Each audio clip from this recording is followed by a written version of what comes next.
నమస్తే, welcome to BCN news. నేను విజయలక్ష్మి. ముందుగా ముఖ్యాంశాలు. ఉమ్మడి పశ్చిమ గోదావరి జిల్లా జనసేన అధ్యక్షులు కొటికలపూడి గోవిందరావు జన్మదినోత్సవం సందర్భంగా స్వచ్ఛంద రక్తదాన శిబిరం ప్రారంభించిన మాజీ ఎమ్మెల్యే అంజుబాబు.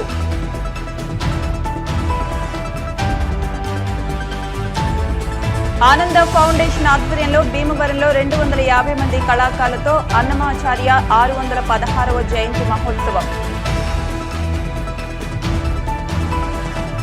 కాళ్లకూరు శ్రీ వెంకటేశ్వర స్వామివారి వార్షిక బ్రహ్మోత్సవాల్లో వైభవంగా స్వామివారి రథోత్సవం.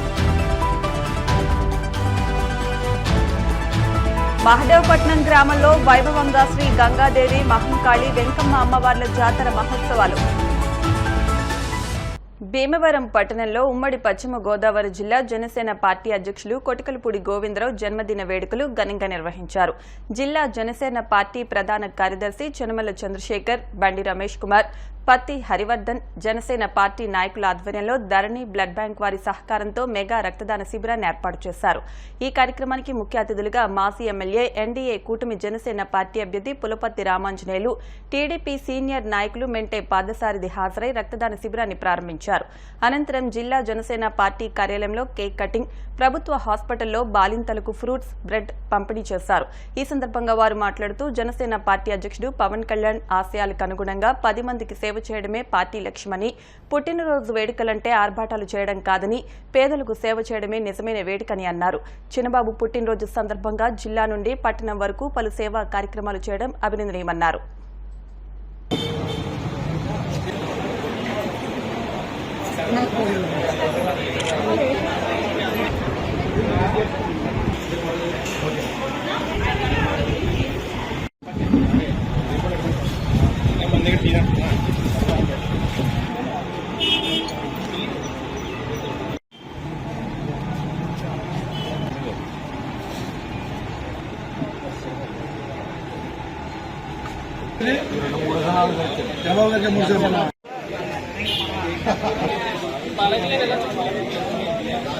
జనసేన జిల్లా అధ్యక్షులు వారు కొటికలపూడి గోవిందరావు గారు, చిన్నబాబు గారు పుట్టినరోజు సందర్భంగా శేఖర్ గారి ఆఫీసులో రక్తదాన శిబిరం చేయటం జరిగింది. దీనికి కార్యకర్తలు, నాయకులు, అభిమానులు అందరూ వచ్చారు. చిన్నబాబు గారు నిండు నూరేళ్లు ఆయుర ఆరోగ్య ఐశ్వర్యాలతో ఉండాలని ఆ భగవంతుని వేడుకుంటున్నాను. చిన్నబాబు గారు భవిష్యత్తులో మరిన్ని ఉన్నత పదవులు అలంకరించి భీమవరం నియోజకవర్గానికి సేవ చేయాలని చెప్పి కోరుకుంటున్నాను. భీమవరం జిల్లా అధ్యక్షుల వారు పుట్టినరోజు వేడుకల్లో భాగంగా మరి 2 టౌన్లో ఏర్పాటు చేసినటువంటి శిబిరంలో మరి అంజుబాబు గారి చేతుల మీదుగా ఈ యొక్క రక్తదాన శిబిరం ఏర్పాటు చేయడం జరిగింది. మరి జనసేన అంటేనే సేవాభావంతో ఉన్నటువంటి పార్టీ కాబట్టి ప్రతి ఒక్క కార్యకర్తలు, నాయకులు కూడా మరి వేడుకలని వ్యక్తిగతంగా కాకుండా 10 మందికి ఉపయోగపడేలా చేయాలనే ఉద్దేశంతో ఈ రక్తదాన శిబిరం ఏర్పాటు చేయడం జరిగింది. మరి ప్రతి ఒక్కరు కూడా జిల్లా నలుమూల నుంచి అందరూ కూడా జనసేన పార్టీ తరపు నుంచి కేరళందరూ కూడా జిల్లా అధ్యక్షుల వారికి జన్మదిన శుభాకాంక్షలు తెలుపుతా ఉన్నారు. ఈరోజు అంజుబాబు గారి చేతుల మీదుగా మరి ఈ కార్యక్రమం సిద్ధాంతం గోదావరి రేవిలో అతిరాత్ర మహాయాగ తలంబ్రాలు జలంలో పూజాదికలు నిర్వహించి గంగలో కలిపారు. సుమారు భీమవరం పరిసర గ్రామాల నుంచి 500 మంది గోదావరి స్నానాలు చేసి ఋత్వికుల ఆశీర్వచనాలు పొందారు. అతిరాత్ర యాగంలో 10 రోజుల పాటు దీక్ష తీసుకున్న దంపతులు గోదావరి నదిలో స్నానాలు చేసి ఆశీస్సులు పొందారు. కర్ణాటక నుంచి విచ్చేసిన ఋత్వికులు సాకేత్ శర్మ, కేశవ్ శర్మ, యజ్ఞకర్త దంద్యాల శ్రీనివాస సుబ్రహ్మణ్య శర్మ దంపతులు, యజ్ఞ పర్యవేక్షకులు చెరుకువాడ రంగసాయి దంపతులు పూజాదికలు నిర్వహించారు. రేవు ప్రాంగణం శివనామ, హరినామ స్మరణతో మారుమోగింది. శనివారం పుత్రకామిష్టి యాగం నిర్వహిస్తున్నామని, 10వ రోజు అతిరాత్ర యాగాన్ని ఉద్దరాజు ఆనంద ఫౌండేషన్ చైర్మన్ ఉద్దరాజు కాశీ విశ్వనాథరాజు సౌజన్యంతో 2500 మంది భక్తులకు అన్నప్రసాదాన్ని అందించారని రంగసాయి తెలిపారు. ప్రొఫెసర్ కుప్ప విశ్వనాథ్ శర్మ ప్రవచనం అందరినీ ఆకట్టుకుంది. గజల్ మాస్టర్ గజల్ శ్రీనివాస్, ప్రముఖ వైద్య నిపుణులు డాక్టర్ సుభాష్ని, RTC depot manager Satyanarayanamurthy, Kanteti Venkataraju, Nadimpalli Bangaraju, Naraharisetti Krishna తదితరులు పాల్గొన్నారు.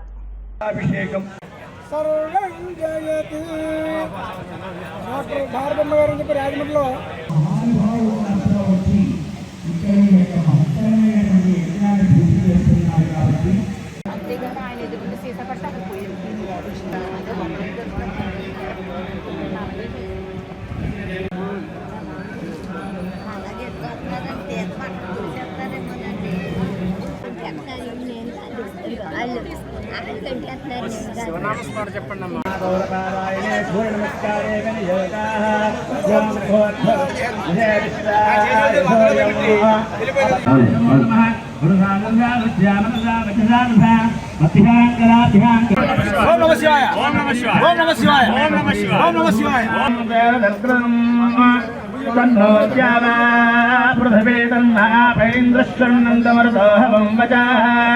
वाशूने भौमसूर्यस्य संगुरुभपुरञ्जीवं दाजरनामजयमिहि विशन्ते अक्वभिः अनागास्तेन हरिकेशसूर्याण्णो वत्सजा वत्ससूरिः त्रमिणं भेजत्रं कस्मात्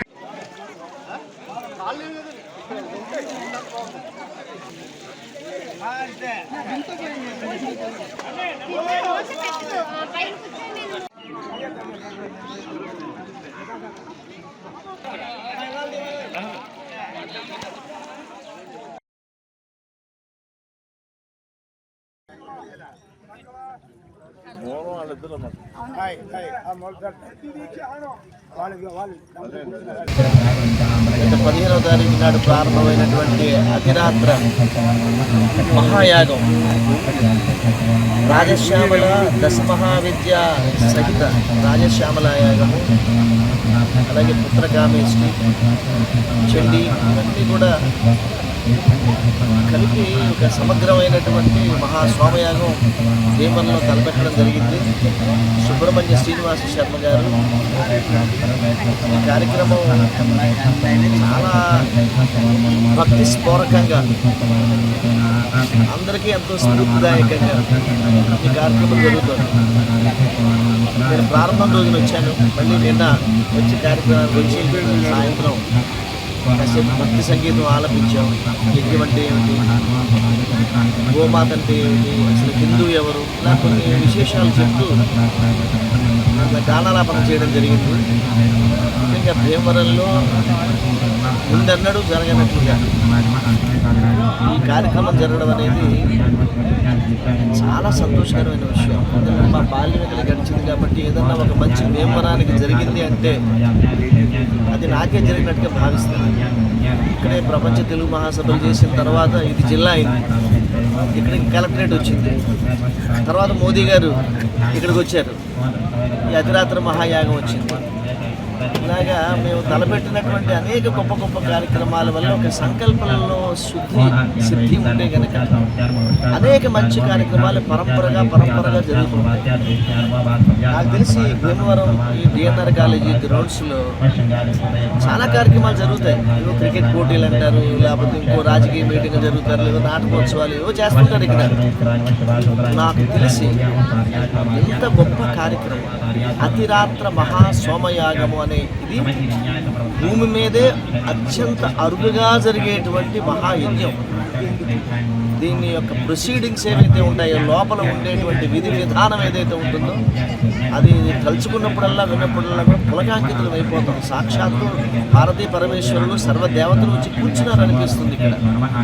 ఇటువంటి కార్యక్రమం ఇక్కడ జరగడము, దీనికి చెరుకువాడ రంగసాయి గారు, మా బంగారు రాజు, తర్వాత కంకెటి వెంకటరాజు గారు, యూకే విశ్వనాథరాజు గారు, వీళ్ళందరూ కూడా చాలామంది వాళ్ళందరూ వాళ్ళే వాలంటీర్లుగా వచ్చి వాళ్ళే కుర్చీలెత్తి వాళ్ళే ఎంత సేవ చేసి ఇది ఎవరో బియ్యం ఇచ్చినట్టున్నారు. ఎవరికి వాళ్ళు ఏదో కొంత ఇచ్చి వెళ్ళిపోతున్నారు. ఇక్కడ ఏదో కొంత యజ్ఞంలో భాగం కాకపోతే ఎలాగా? ఇప్పుడు రామ మందిరం కడితే ఇటుకయ్యాం, కనీసం ఇక్కడ ఈ క్రతువులో చిన్న సమిధన్న అవ్వాలి కదా మనం ఇక్కడ. కాబట్టి అందరూ వచ్చి రేపటితో ఈ కార్యక్రమం ముగుస్తుంది. రేపు పూర్ణాహుతి కార్యక్రమం 12 గంటలకి అందరూ కూడా పాల్గొని మరలా నాకు తెలిసి భీమవరంలో ఇటువంటి కార్యక్రమం జరుగుతుందని నేను అనుకోవడం లేదు రాబోయే 100 ఏళ్లలో. కాబట్టి ఈ ప్రోగ్రామ్ ఈ ఛానల్ చూస్తున్న ప్రతి ఒక్కరికి చెప్పేది ఏంటంటే, సేవ్ టెంపుల్స్ భారత్ చైర్మన్గా గజల్ శ్రీనివాస్గా మళ్ళీ భవిష్యత్తులో చూడలేము. కాబట్టి ఈ కార్యక్రమానికి రండి, వచ్చి ఒక్కసారి ఈ యజ్ఞవాటిక చుట్టూ ఒక్కసారి పరిక్రమ చేయండి, అంటే ప్రదక్షిణ చేయమని కోరుకుంటున్నాను. మరి మన భీమవరం పట్టణంలో డిఎన్ఆర్ గ్రౌండ్స్ లో గత 10 రోజుల నుంచి కూడా మరి చాలా ఇప్పుడు కూడా ఎక్కడ చూడనటువంటిది అతిరాత్ర మహాయాగం జరుగుతుంది. అందరూ వచ్చి చూస్తున్నారు. ఇంకా బ్యాలెన్స్ ఉన్న వాళ్ళందరూ ప్రతి ఒక్కరూ వచ్చి ఈ యాగంలో పాల్గొని చూడాలని కోరుతున్నాం. అదేవిధంగా శనివారం 25వ తారీఖు శనివారం ఆఖరి రోజు పూర్ణాహుతితో ఆఖరి అవుతుంది కాబట్టి మిగతా వాళ్ళందరూ కూడా వచ్చి యాగం చూసి మళ్ళీ చూడాలన్నా మనం ఎక్కడ దొరకదు. ఇటువంటిది ఎక్కడ భద్రాచలంలో 10 ఏళ్ళ క్రితం జరిగింది, ఈస్ట్ గోదావరిలో 4 ఏళ్ళ క్రితం జరిగింది. మనకు వచ్చింది కాబట్టి మనకు అవకాశం ఉపయోగించుకుంటే భక్తులందరినీ కోరి ప్రార్థిస్తున్నాం. ఈ కార్యక్రమానికి దాతలందరికీ కూడా మేమందరూ కూడా నమస్కారం తెలియజేస్తున్నాం. ఇంకా మిగిలిన వాళ్ళు కూడా వచ్చి సహకారం అందించాలని కోరుకుంటున్నాం. భీమవరం ఆనంద ఫంక్షన్ హాల్లో ఆనంద ఫౌండేషన్ ఆధ్వర్యంలో ప్రముఖ సంగీత విద్వాంసులు పైడిరాసు ప్రభావతి నిర్వహణలో విజయవాడ, నూజివీడు, హైదరాబాద్, తాడేపల్లిగూడెం, రాజమండ్రి, పాలకొల్లు, నర్సాపురం, భీమవరం ప్రాంతాలకు చెందిన 250 మంది కళాకారులతో అన్నమాచార్య 616వ జయంతి మహోత్సవం గురువారం సాయంత్రం ఘనంగా జరిగింది. ఈ సందర్భంగా సప్తగిరి సంకీర్తనలు, గోవింద నామాలతో కనుల పండుగ జరిగిందని ఫౌండేషన్ కమిటీ సభ్యులు డి చంద్రాజీ, పైడిరాసు తెలిపారు. ముఖ్య అతిథిగా ప్రముఖ గజల్ గాంధర్వ, గిన్నీస్ రికార్డు గ్రహీత Ghazal Srinivas, Ananda foundation chairman UK Viswanatharaju, housing board colony Shri Padmavathi Venkateswara Swamy మందిరం చైర్మన్ కంతేటి వెంకటరాజు హాజరయ్యారు. గజల్ శ్రీనివాస్ మాట్లాడుతూ మన సనాతన ధర్మం నిలవాలంటే సంకీర్తనలు, కళలు నేర్పించాలని పేరెంట్స్ కి సూచించారు. ఇప్పుడున్న పిల్లలకు మన సంస్కృతి, సాంప్రదాయాలు, క్రమశిక్షణ రావాలంటే కళలు ప్రోత్సహించాలన్నారు. అందరూ ఒక్కటే, ఆ దేవుడే శరణమని పద కవిత పితామహుడు అన్నమాచార్యులు ఎప్పుడో చెప్పారని, ఆనంద ఫౌండేషన్ లాంటి సంస్థలు, విశ్వనాథరాజు లాంటి వారు ఎందరో ముందుకు రావాలన్నారు. వివిధ జిల్లాల నుండి వచ్చిన కళాకారులకు అభినందనలు తెలియజేశారు. అనంతరం ఫౌండేషన్ చైర్మన్ యుకే విశ్వనాథరాజు మాట్లాడుతూ తన తల్లి ఉద్దరాజు వెంకట లక్ష్మీ నరసమ్మ 50వ వర్ధంతి, అన్నమయ్య జయంతి ఒకేసారి రావడంతో ఈ కార్యక్రమం చేస్తున్నామని, ఇలాంటి కీర్తనల వల్ల, సంగీతం వల్ల ఏకాగ్రత పెరుగుతుందని, ప్రస్తుతం వస్తున్న సెల్, ఫేస్బుక్లకు, ఇన్స్టాగ్రాములకు, కొరియన్ సినిమాలకు అలవాటు పడకుండా చక్కగా చదువు మీద ధ్యాస పెడుతున్నారు. కార్యక్రమంలో కళాకారులు కురిశెట్టి లక్ష్మి, కొత్త విజయలక్ష్మి, శంకా శారద, దశిక నాగపద్మిని, రావూరి రమాదేవి, నూలి ప్రేమలత, పెద్దాడ శాంతకుమారి, మావుళ్లరాజు, నూతివీడు సుగుణ గ్రూప్ సభ్యులు, Tadepalligudem Bhavans teacher Fatima, Palakollu Bhavans teacher Kiranmayi, Narsapuram Ramadevi, Bhimavaram Bhavan teachers Paidiraju Prabhavathi వారి విద్యార్థులతో పాల్గొన్నారు. కంతేటి వెంకటరాజు జన్మదినం సందర్భంగా ఆయన్ను సత్కరించారు. సుధా యూరాలజీ హాస్పిటల్స్ అధినేత, గైనకాలజిస్ట్ డాక్టర్ సుధా, ఇతర ప్రముఖులు పాల్గొన్నారు.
నిర్వహిస్తున్నటువంటి అన్నమాచార్య వారికి ఇచ్చేటువంటి నీరాజన కార్యక్రమానికి ఆశ్చర్య అతిథిగా, అంటే సర్ప్రైజ్ అతిథి, ఆశ్చర్య అతిథిగా నన్ను ఆహ్వానించినందుకు నాకు అత్యంత పూజ్యులు ప్రాతస్మరణీయులు యూకే విశ్వనాథరాజు గారికి మనస్ఫూర్తిగా కృతజ్ఞతలు తెలియజేసుకుంటున్నాను. చాలా మందికి తెలుసు తెలియదు, పెద్ద శ్రీనివాసు ఏదో పేరు చూస్తారు, పేరు వింటారు, కానీ పేరు యొక్క పునాదుల్లో భారతీయ విద్యాభవన్ యూకే విశ్వనాథరాజు గారు కూడా ఉన్నారు. పెద్ద శ్రీనివాసు పునాదుల్లో ఇది నేను ఎప్పుడూ మర్చిపోను. గాయకుడు కానీ కళాకారుడు కానీ ఎప్పుడు కూడా రిటైర్ అవ్వడు. మేము ఆఖరి శ్వాస దాకా బ్రతుకంతా పాడుకుంటా మృతిలోన నవ్వుకుంటా అని నారాయణ రెడ్డి గారు అన్నారు. మృతిలో కూడా నవ్వుకుని వెళ్ళిపోయే మనుషులు మేము. కానీ జీవితంలో ఎప్పుడైనా నాకు అవకాశం వస్తే నేను ఇక విరమణ అయిపోయింది, జీవితంలో ఇక చేసేదేమీ లేదు అనుకున్నప్పుడు మళ్ళీ భారతీయ విద్యాభవన్కి వచ్చి అక్కడ గేట్ కీపర్గానే పనిచేస్తానని విశ్వనాథరాజు గారు చెప్తున్నాను. నాకు అనిపిస్తున్న క్యాంపస్ అంటే భారతీయ విద్యాభవన్ అంటే స్కూల్ అనుకున్నారు మీరు. అది స్కూల్ మాత్రమే కాదు, అది వేద భూమి, అది ఒక యజ్ఞభూమి. ఎంతో మంది పవిత్రాత్ములు, ధన్యాత్ములు, పుణ్యాత్ములు, స్వామి చిన్మయానంద లాంటి వాళ్ళ మహానుభావులు, స్వామి పరమార్థ లాంటి మహానుభావులు, ఎంతో మంది యోగీశ్వరులు అక్కడ పదం మోపినటువంటి గొప్ప భూమి భారతీయ విద్యాభవన్. ఇవాళ అన్వయ గురించి అంటే నన్ను కూడా వాక్యకారుడు అంటారు. ఎందుకంటే వాక్యకారుడు ఎవరిని అంటారంటే రాసి స్వరపరిచి దాన్ని గానం చేస్తే వాగ్గేయకారుడు అంటారు. అలాగే నేను కూడా గజల్స్ రాసి స్వరపరిచి గానం. కాళ్లకూరు గ్రామంలో స్వయంభూ శ్రీ వెంకటేశ్వర స్వామి దేవస్థానంలో వార్షిక కళ్యాణోత్సవాల్లో భాగంగా 7వ రోజు గురువారం స్వామివారి రథోత్సవం వైభవంగా జరిగింది. భక్తులు స్వయంగా రథాన్ని లాగి తమ భక్తిని చాటుకున్నారు. ఈ రథోత్సవం మేళ తాళాలు, కోలాట ప్రదర్శనలు, మంగళ వాయిద్యాలు, బాణాసంచా కాల్పుల మధ్య కొనసాగింది. భక్తులు కర్పూర హారతులు సమర్పించి స్వామివారిని దర్శించుకున్నారు. శక్తి వేషాలు, తీన్మార్, కేరళ డప్పులు ప్రత్యేక ఆకర్షణగా నిలిచాయి. స్వామివారి రథోత్సవం అంగరంగ వైభవంగా ఆలయ ఈవో అరుణ్ కుమార్ ఆధ్వర్యంలో నిర్వహించారు. స్వామివారి రథాన్ని లాగడానికి వందలాది మంది ప్రజలు రథాన్ని లాగుతూ గోవిందనామ స్మరణతో కాళ్లకూరు గ్రామం మారుమోగింది. దాతలు, గ్రామ ప్రముఖులు, ఆలయ ఈవో ఎం అరుణ్ కుమార్ ఏర్పాట్లు పర్యవేక్షించారు.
ఓం నమో వెంకటేశాయ. కాల్కూరులో వేయించినటువంటి శ్రీ వెంకటేశ్వర స్వామివారి దేవస్థానం వార్షిక తిరు కళ్యాణ మహోత్సవంలో భాగంగా ఈ రోజు స్వామివారి రథోత్సవం అత్యంత వైభవంగా నిర్వహించడం జరిగింది. అదేవిధంగా రథోత్సవాన్ని తిలకించడానికి వేల సంఖ్యలో భక్తులు ఇచ్చేసి స్వామివారి రథోత్సవం తిలకించడం జరిగింది. అదేవిధంగా ఇచ్చేసినటువంటి భక్తులందరూ కూడా పోలీసు వారు మరియు ఇతర డిపార్ట్మెంట్ మరియు ఎండోమెంట్స్ వారు అందరూ కూడా ఎటువంటి ఇబ్బంది జరగకుండా భక్తులందరికీ అన్ని సౌకర్యాలు కల్పించడం జరిగింది. అలాగే ఈ రథోత్సవానికి సహకరించిన మీడియా వారికి, ప్రింట్ మీడియా వారికి, ఎలక్ట్రానిక్ మీడియా వారికి మరియు గ్రామస్తులకు, కాల్కూరు గ్రామస్తులకు, పెద్దలకు మరియు పోలీసు వారికి ప్రత్యేక ధన్యవాదాలు తెలియజేస్తున్నాం. ఈ పౌర్ణమి రోజున ఇక్కడ ఈ రథోత్సవం జరుగుతుంది. మరి ఈ రథోత్సవానికి వేలాది మంది ఈ చుట్టుపక్కల గ్రామాల నుంచే కాకుండా ఈ గ్రామంలో ఉన్న ఆడబిడ్డలందరూ కూడా, అంటే వారు అత్తోరింటికి వెళ్ళిపోయినా సరే ఈ రథోత్సవం, ఈ తీర్థం వస్తే కనుక ఈ గ్రామానికి వచ్చి ఈ దేవుని దర్శించుకుని ఇక్కడ ఈ దైవ దర్శనం చేసుకోవడం జరుగుతుంది. అంత నమ్మకమైన శ్రీ వెంకటేశ్వర స్వామి మరి భక్తులకి, మరి ఈ భక్తులకు మరింత ఆయురారోగ్యాలు ఇచ్చి మరింత సౌకర్యాలు కలగజేయాలని చెప్పి నేను మనసా వారే కోరుకుంటున్నాను. ఇప్పుడు కాసేపు ప్రకటనలు.